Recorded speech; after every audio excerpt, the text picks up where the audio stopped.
And I had two daughters. They were younger at the time. And I was like, I don't even know what to tell my kids.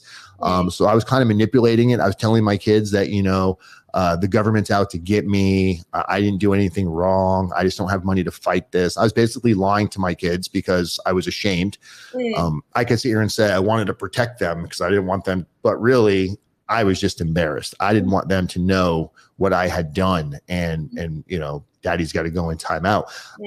So I just lied to them, and they didn't really find out the truth until I turned my life around inside prison. I really effed up with that, because when I came home and they found out, when I told them the truth, I cleansed myself by becoming truthful. When my younger daughter was so mad, she's like, I defended you and my friends teased me in school. And, it's heartbreaking because nobody wants to put their kids through that. And I made horrible choices that created victims out of everybody in my life, my kids, my ex-wife, my girlfriend, my best friends. These are all victims of my choices. Wow. Oh my God. I cry every time I tell this story. So welcome to the Beautifully Becoming community.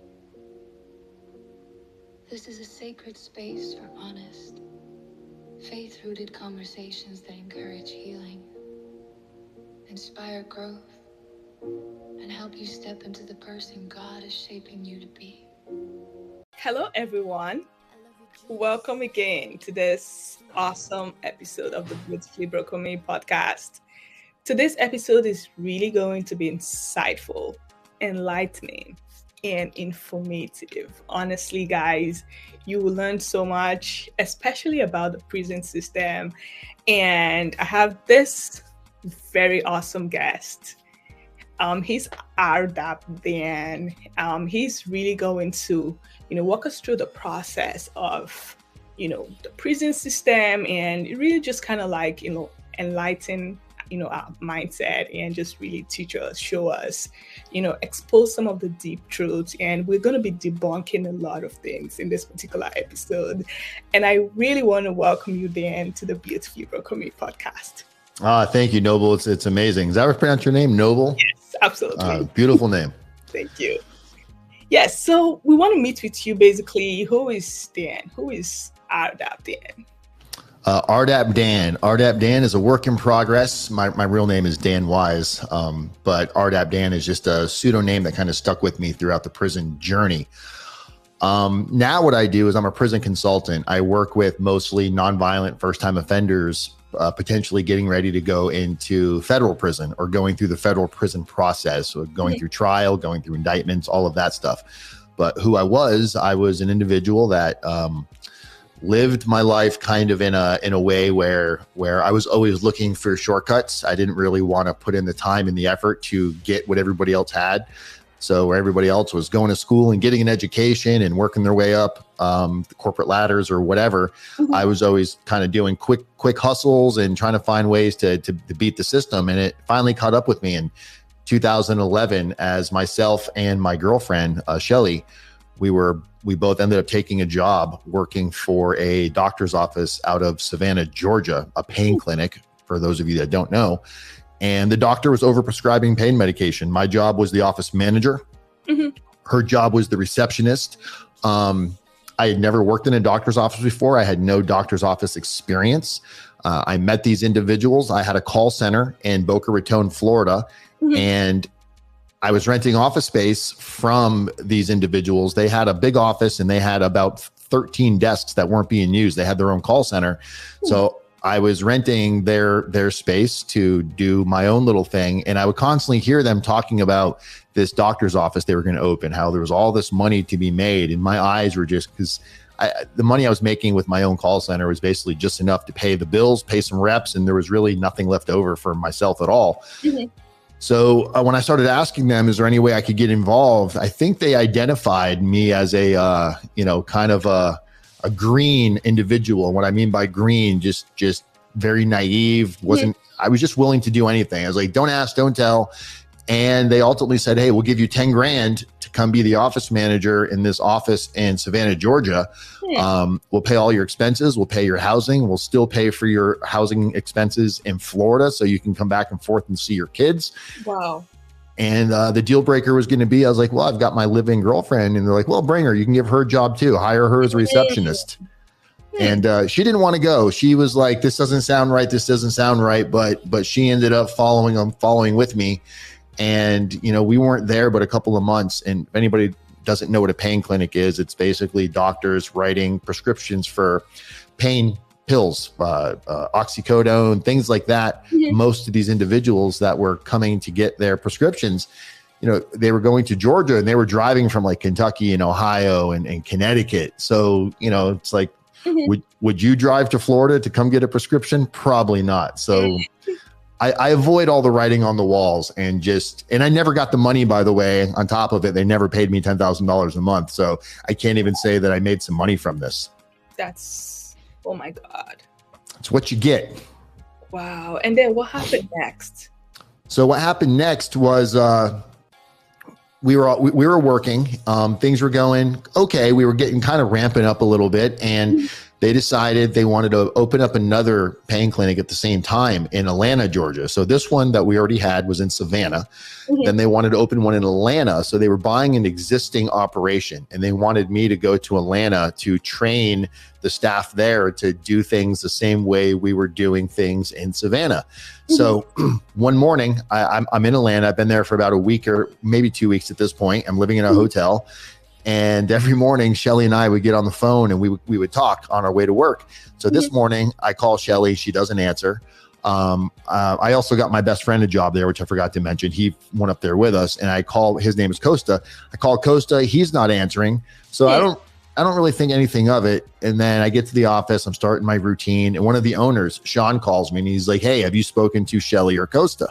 I said, no. I go, why? What's up? He goes, well, I can't log into the cameras. We had one of those camera IP systems, remote, you could log into it. So we couldn't log into the cameras. So we're starting to wonder what's going on here. So I call to a business that was next door to the pain clinic, this place called Fatso's Burgers. Tony had the best burgers in Savannah, Georgia. Tony answers the phone, and I said, hey, this is Dan from next door. And his voice changed. He goes, where are you? I was like, I'm in. What do you mean? He goes, man, there's about, I think he was exaggerating. There's about 500 cops out here, and they're looking for you. And I was like, get the F out of here. What are you talking about? And yeah, they came in and dropped down an indictment or a complaint and said that the doctor was writing prescriptions for no legitimate purpose, basically saying that nobody had anything wrong with them. And I mean, there is more truth than it's not all like we're just running this giant scam, but the plea deal we took basically ended up saying, yes, we knew we were running an illegitimate operation. But that's what happened. As I said, every prescription the doctor wrote was an illegitimate prescription. So the way they charged us was they charged me and everybody else, except for Shelly. Shelly was the only one that didn't have initial charges. They charged everybody with the same thing they charged the doctor with. So for every prescription the doctor wrote from the day that we opened to the day that they shut us down, they charged me with that many pills. And if I would have gone to trial and lost on that pill count, it would have been 20 years to life. Wow. We didn't take it real serious in the beginning because we were like, this is such horse, you know what? There's no way. The doctor's the one writing the prescriptions. I just knew nothing about federal law and how things work. And this was 2011. So we all attorneyed up and we were fighting our attorneys. I had in the state, you call it a public defender. In the feds, it's a federally appointed attorney, night and day. Anybody that's in trouble by the feds and you're getting ready to go out and hire an attorney, unless you got a ton of money on you, a federally appointed attorney is not like a public defender. Public defenders in the state are usually brand new. They don't know what they're doing. You're probably going to get a really, really crap deal. In the feds, federally appointed attorneys are pretty good. And I had one. And eventually, after about a year, he's like, all right, I got you a plea deal. I'm like, oh, what's the plea deal? He's like, it's going to cap your sentence at 60 months. That's the most time they can give you. When I was facing 20 plus, and when he told me 60 months, I was like, probation? He's like, no, you're going to do prison time. And I was like, no, I'm not. I was like, I'm not going to prison. He's like, Dan, you're going to go to prison. And I wasn't ready to hear that yet. I wasn't accepting of that reality. So I turned down the plea deal and I said, I'm not taking it. And I fired my attorney thinking that this was only because I had a free attorney. I'm thinking this stuff matters. So I went and hired a high price attorney, borrowed money, sold things, fought my case for another 1.5 to 2 years. And ultimately, we're getting ready to go to trial. It was like 2 weeks before trial. And my attorney calls me up and he's like, hey, we got to change our game plan. I'm like, what do you mean? Because everybody on the case took a plea deal. Wow. And part of their plea deal is anybody that goes to trial, they are going to testify against, saying that they knew what was going on. Wow. So I had to basically get on my hands and knees and beg for a plea deal. And that's when I went to court and pled guilty. And, then I had to wait for sentencing. And Shelly got sentenced first. Shelly got charged with like a bullshit charge. Shelly got charged with something called misprison of a felony.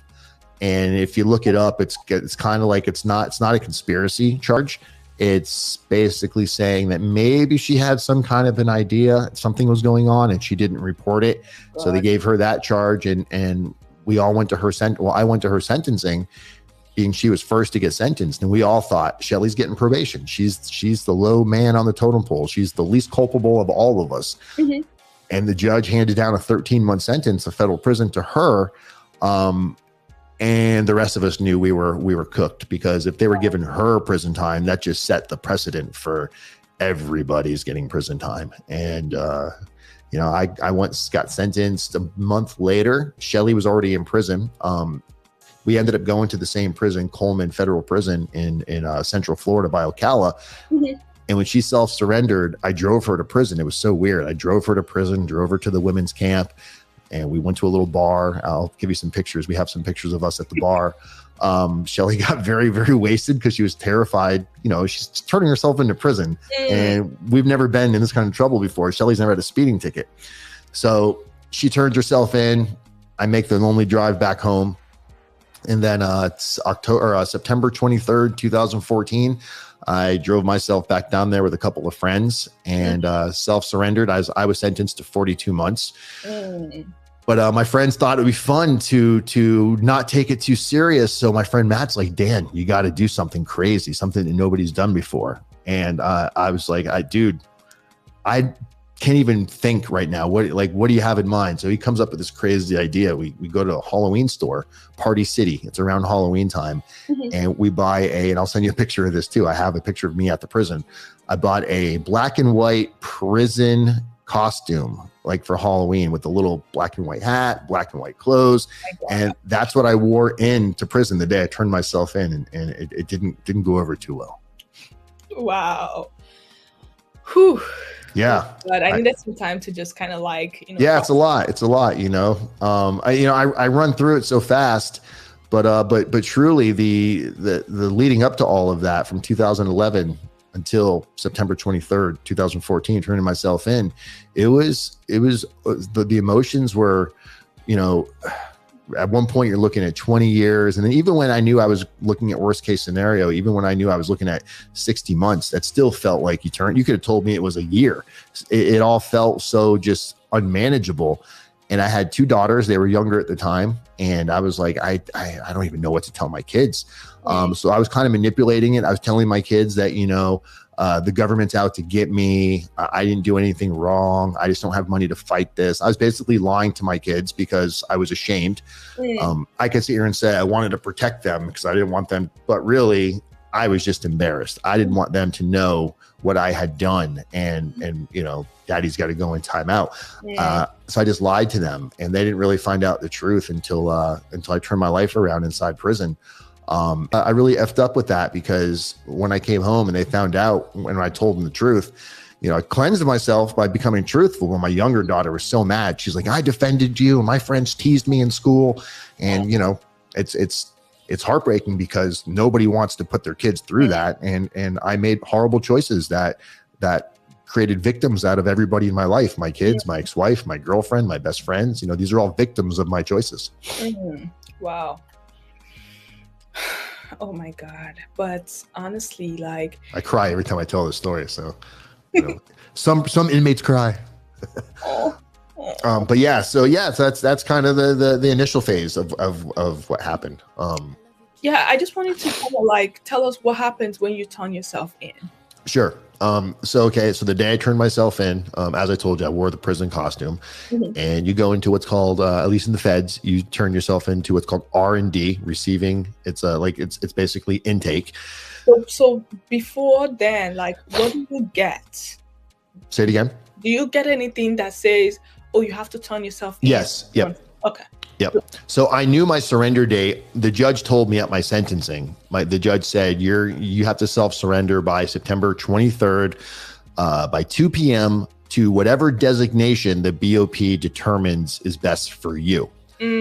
So I didn't know where I was going to go yet. We had asked for Coleman, which is where I ended up going, but a judge can't like some clients think.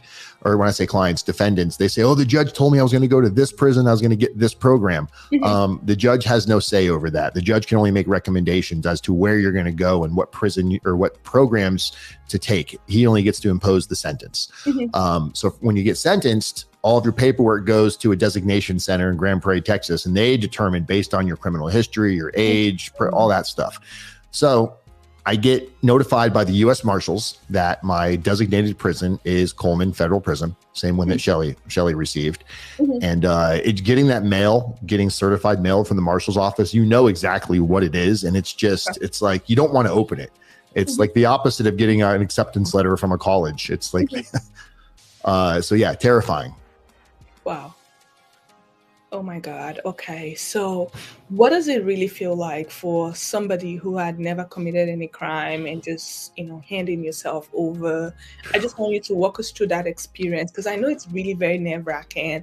And I could have some listeners who, would be turning themselves in or possibly in that process. And I just really want you to really kind of talk to these people.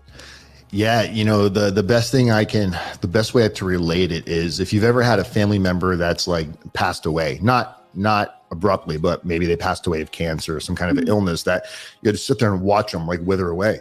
It was kind of like, I remember when my father died and I was in his apartment after he'd passed, I was packing up all his belongings.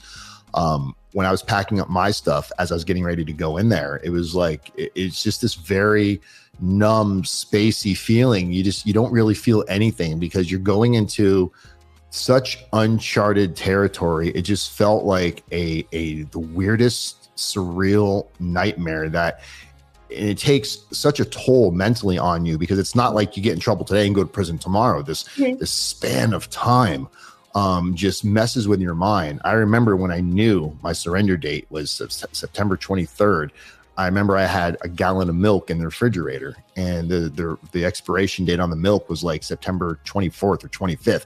I said, this milk is still going to be good while I'm sitting in prison. And it was like, it was just weird.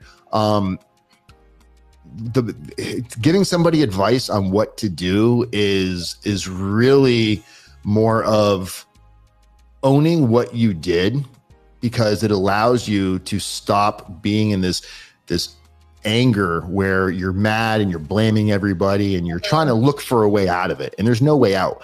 Mitigating your circumstances, now that's what we do for a living, is help people go through this process. But it was things that I didn't know, like letters to the judge. Everybody writes a letter, but every letter almost looks exactly the same. If your mom wrote you a letter, Noble, if you were getting in trouble and you're like, Mom, I need you to write me a letter to the judge, your mom's letter would be like, Noble's a really good, she's got this podcast, she helps people, she goes on the weekends it's just, it's the same thing the judge has seen a million times. It's not really taking much accountability. But the day I got there and turned myself in, and, aside from the whole costume thing, that part that kind of pissed them off a little bit. But once I got past that and they put me into general population and I saw the community, and there was no like cell doors. It was just a big open compound, kind of like a college campus or a high school campus type of a look. We had a half-mile track. We had flat screen TVs everywhere. We had sports. We had education classes. We had physical fitness. We had, there's so much to do on this compound I was like, wow, I'm so glad I didn't kill myself now, because this is not at all what I thought it was going to be. And, I got lucky. I met a lot of really, really fortunate, a lot of really good, fortunate people in prison that I still talk to this day that are good people that just made mistakes. You know, they weren't like out there running a life of crime. They made some poor decisions. They put themselves in a bad situation. And I used it to my advantage to not want to put myself in this situation ever again. Because it's real easy to I call it taking the elevator instead of taking the stairs. You know, it's real easy to find a shortcut, but yeah, wow. I'm going off on a rant now. Thank God you got editing over there.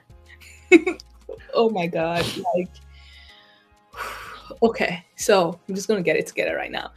Can you just really kind of like tell us, because the way you were painting the picture, you know, all the things, it kind of looked like way different from the things I see in movies, from all the violence, all the craziness, you know, that we see in movies. And I just want you to kind of like point us through the right path, basically. Sure. The average person that I deal with is, like I said, first time, nonviolent. These, including myself, never been in trouble before, but every depiction I've had of prison is, you know, Locked Up Abroad, or the old TV show Oz, where it's just violence, extortion, gang violence. So that was what I thought it was going to be like. So much so that it was like it was eating at me so bad. And that does exist. Those environments do exist in both the state and feds. But in the federal system specifically, you have a couple different custody levels. You have at the minimum is called a camp. Most federal prison camps don't even have a fence around them, because these are people that are not violent. Their crime was, you know, tax evasion or low level drug dealing. Like there was no guns, nobody got hurt. It was just, you know, it wasn't that bad, but the law was broken. Then you have low security, where I was at a low security. You are behind a fence, but there's still no real prison politics there. Like the whites can, well, you and I couldn't hang out because you're female, but you know, me and like one of my best friends in there was this guy, Calvin Hampton, black dude. If we were at a higher security prison, we wouldn't be able to chill together. We wouldn't be able to eat and go watch TV together. Prison politics becomes real in the higher securities. Also, they have what's called checking your paperwork. So like if you're in trouble and you're trying to get yourself out of trouble, you can cooperate and you can like give them information on other people. Well, all that gets documented. It goes into what's called a pre-sentence report. And if you go to a higher security prison, when you get there, one of the first things they want to see is your paperwork. They want to see, did you tell on anybody? Did you mess with little kids? Things of that nature. And if you have any check marks in any of those boxes, you could potentially get beat up. You might have to pay getting extorted for protection, or they make you go do what's called check-in, where you got to go check into the shoe, and you can't sit at tables, you can't go on the yard. Where I was at, that type of stuff didn't exist. It was kind of like, I mean, there was some violence, but it was probably about as much violence as you would see like in a high school compound, where people would get in a fight over something stupid, you know, somebody lost in a sport, or the change in the TV. That's where a lot of the fights would happen, is in the TV room. I just didn't engage with any of that. And once I got into RDAP, the Residential Drug Abuse Program, it's a 500-hour cognitive behavior therapy program, which is designed for substance abuse, to help with substance abuse, whether it be alcohol, marijuana, prescriptions. I had documented that I smoked marijuana on somewhat of a regular basis. And even though I was very functioning with my marijuana, it qualified me for that program. And when I got into the program, I'm like, oh, I'm going to get a year off my sentence. This is fantastic. I'm just going to do what they want me to do. And it was the hardest thing I ever did, because it was more about, you know, calling you out, and you had to pull each other up. You'd have to tell on each other if you catch another inmate stealing chicken, or you have to tell on each other in front of everybody.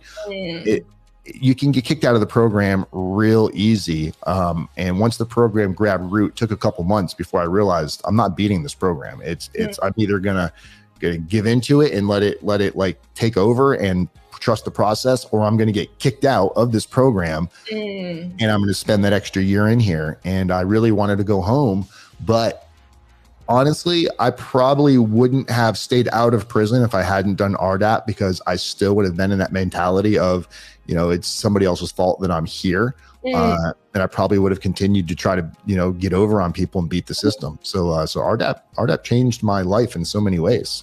Wow. And honestly, like, I have a lot of people come on my podcast and they share stories about how the prison changed them positively. Some of them will be like, I got to meet with God, I became a better Christian. And some will be like, I got this and this and this. So tell us about those services and why does this really happen often? Yeah, because you're at an all-time low spot. So, it's so cliche. It's like, I found God in prison. Well, I found God in prison, funny enough. And I didn't think it would ever happen because I was very anti-religion going into the prison system. Mm-hmm. And when I was trying to get into RDAP, there was some roadblocks that I was hitting, and that it would take me a whole nother episode to go over those. But to cut it to the point, I was denied for RDAP. And I remember going back to my bunk the day that I got denied. And I was upset. I was mad. I was laying on my bunk. And I remember my bunkie below me. He was like, "What's going on, Wise?" And I was like, I told him the real quick story of it. And he's like, "I know you don't believe in God. You're not religious, but my best friend's mother would always send me self-help books. And with every self-help book she would also send a religious book like a Bible or a daily reader. And he's like, your mom's friend sent you this really nice Bible that you haven't even opened. Why don't you try reading it and see maybe if it gives you some peace? What's the worst that could happen?" And I didn't read it, but I remember picking it up and laying on my bunk. And I remember saying right before I fell asleep, "God, I'm not going to ask you to put me in RDAP, but oh my God, I'm going to have to do an extra year. Please give me the strength to get through tomorrow with whatever hurdles out there. Please I give up. Give me the strength to get through it." It wasn't an hour later, my bunk is getting tapped and Josh is like, "Hey, they're calling you to the front. They're calling you to the front."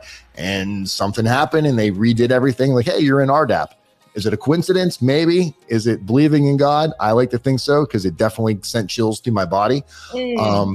So yeah, I believe if you do the right thing for the right reason and you're not doing things for selfish behavioral advantages, then, whatever works for you is going to be, a form of religion. So I would tell people it's because you're at an all-time low and you finally hitting a rock bottom and you realize you have to give up control, serenity in order to move forward. And God has an amazing ability to step in when you're at your lowest. Absolutely. Wow. And just really kind of like, at this point, I just want you to like tell us what is life after prison, because a lot of people in prison, possibly because they've stayed for too long. And it's a thing of, oh my God, what is going to happen? I don't know how to start up all over again. And I want you to really talk to those kind of people. Yeah, look, I'm not going to lie. It's really hard, coming home from prison, whether you're there, a year, 10 years, and I've met people from all walks of life. The one thing I'll tell you is there's going to be roadblocks when you come home from prison. Life for you is going to be harder than the average person because of the choices that you made. But if you have a self-defeating thought process of, they're not going to hire me because I'm a felon. No one's going to hire me because I'm a felon. These are awfulizing statements that you're making, these absolutes, and it's allowing you to justify not trying because it's easier than failure. And it's also easier than putting in the effort. I believe it's an excuse. I believe if you're going to sit here and say that, my life is so much harder because of my convictions. Okay. Yeah. Places maybe not, you may not get hired at the first job. You may not get, put in the first department. But numbers don't lie. And there are people out there. It's a fact. There are people that hire felons. It's a fact that felons find housing. It's a fact that felons can reinvent themselves. So if you know for an average person, it's going to take 10 interviews to get a job. Well, for you as a felon, maybe it's going to take 20. So just set up 20 interviews and that's your magic number. And if you just set your mindset forward and you don't allow yourself to make excuses for why you can't do something, you'll be successful. In whatever it is. Wow, that's really kind of like the perfect advice for, because it applies to everything. It's not just prison; it applies to everything. It's so true. It's really so true. Yes. So I just want you to I know you touched about you talked about the camp, you talked about the low security, and then I just want to know those particular, because when you watch those movies and you see those very violent crimes, you see people fighting each other, you see those people trying to stab each other, kill each other, and all of those kind of things. So what level of prison is that? Is it like Yeah, mediums and penitentiaries.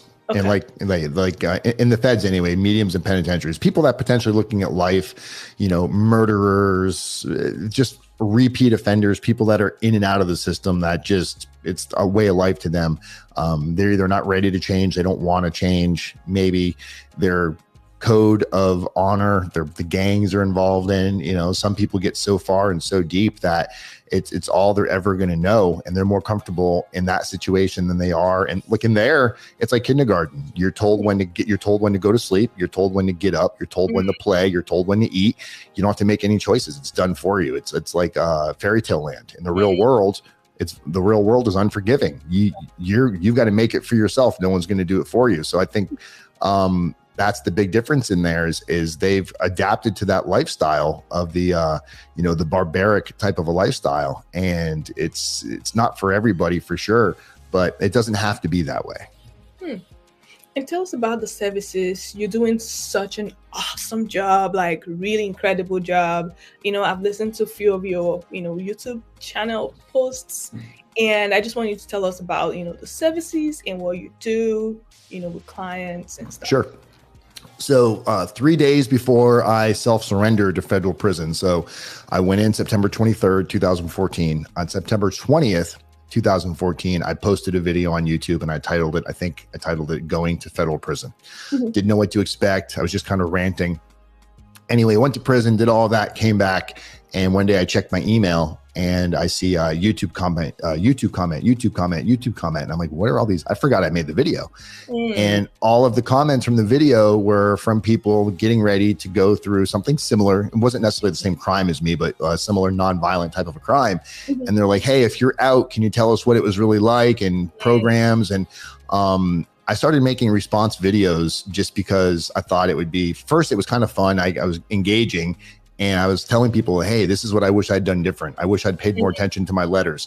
And after about a month of making these videos daily, I started getting calls from federal criminal defense attorneys asking me if they could hire me to work with their clients, because the stuff that I was discussing is stuff that they didn't really have a lot of knowledge in. So we developed a system. We ended up hiring a life coach. We ended up hiring a chemical dependency professional. We hired an ex-attorney. We hired some writers, and then we took some classes. We developed a system that we work with people, not so much like how to prepare for like a day in prison. It's more what you can do between now and the time you go that could mitigate your circumstances, that could give the judge a reason to want to maybe give you a shorter sentence. The types of letters you're going to write to the judge, how you take accountability. If you're an attorney that got in trouble and now you might be going to federal prison for whatever you did, we might have that attorney that's in trouble now go back to the school that he graduated and speak to pre-law students about what he could have done different so he didn't put himself in that situation because he was in the same seat that they were in. So making these cautionary tales, trying to connect with the community, community is method, people helping people is kind of where this all started. The money came from it as an accident. I never intended for this to be a business. It just got out of control, and now it grows on its own. I don't need to do anything, and just by putting that content out there, people reach out to me every day and go to our website and book consultations. It's been I've been very fortunate and blessed, but I do work hard. Wow, so great content. Thank you. Like I looked at it, I'm like, oh my God, I didn't know this kind of services is out there. Like neither did I. Honestly, it is so incredible. It is awesome. So I wanted to kind of, we're about wrapping up. So I just want you to tell us really kind of like, what would you have done differently knowing all of this right now? What are the lessons you learned in this journey? I know I'm going to ask you my signature question. That's one of my favorite part. But I just want you to kind of like, tell us really kind of like the lessons you learned and what you would have done differently, knowing all that you know right now. It's such a hard question to answer because I probably wouldn't have done anything differently because I wouldn't know what I know now. The difference would be play it out in your head. Like if if your friend says, hey, let's go out and get high and let's go for a drive, and you could play it in your mind. What would happen if I got in a car accident right now and I'm high? What would happen if somebody died? And you can play these scenarios through. And if there's a bad outcome, that you're not willing to deal with, you've got to be able to hold yourself accountable and say, oh man, as much as I want to go smoke some weed right now, if we're not going to be doing it in the comfort of my own house, you have to really weigh out the consequences, or else you're going to pay the price. And if you're not ready for that, you're going to start blaming everybody else. So you really have to pay attention to your surroundings and your circumstances. Wow. That's such a good one. So good. And I just want you to really kind of talk to that little Dan. What would you tell your younger self? I would tell my younger self that, Dan, you've got this amazing gift. You're great with people. You're great at sales.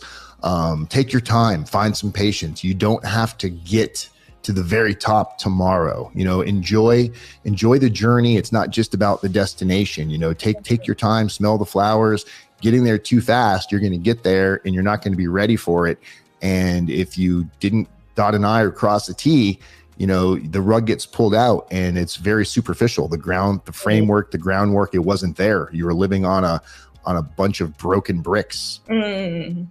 Wow. Well, one thing I picked from what you said enjoy the journey. It's not just about the destination. That is just, for me, like a drop mic moment.